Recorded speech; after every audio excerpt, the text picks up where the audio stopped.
Greetings, Exiles. This video is going to be a quick one. I've been going through, the models and the meshes, and kind of looking at all the building pieces and how they line up and match, and I wouldn't call it a review, but just kind of getting my perspective on the development, the quality of the development. Like here the door is a little off center. They need to do a little bit more dialing on the door. But the reason I'm making this video is right here. If you look this, I'm gonna use my pointer. Little dot in the center that you kind of use for your archery.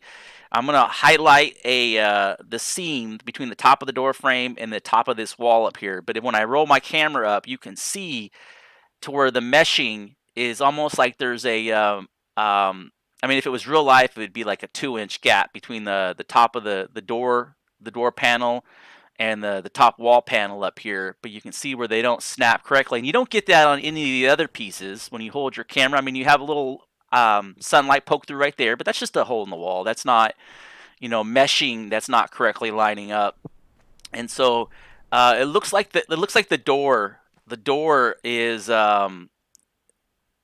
is like a millimeter. The way that the door works is like a millimeter off its axis or something. It's just, you can see where it sits, like the rest of the walls, and then you can see where the door sits down lower, and so they need to go through and line that door frame up a little better. And if the bottom of the door sits a little off the ground, that's okay. But the alignment for that door, that not the door, but the actual frame itself and how it interacts with the rest of the meshing is off.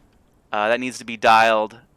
That needs to be dialed in a little bit better. And if they could clean that door frame up and get it centered in there a little better, I think that'd be nice too. But that's not really the focus of this video. The focus is the way this 3D mesh interacts with the rest of the building pieces and how it's not really aligned correctly. Uh, I think they need to go back and revisit this mesh and get this door frame lined up in its axis a little better. But as always, like I have a little light that pokes through right there. That's fine, But the doors, I mean, everything lines up the way that it should, for the most part. So, yeah, thank you for watching. Feedback is always welcome.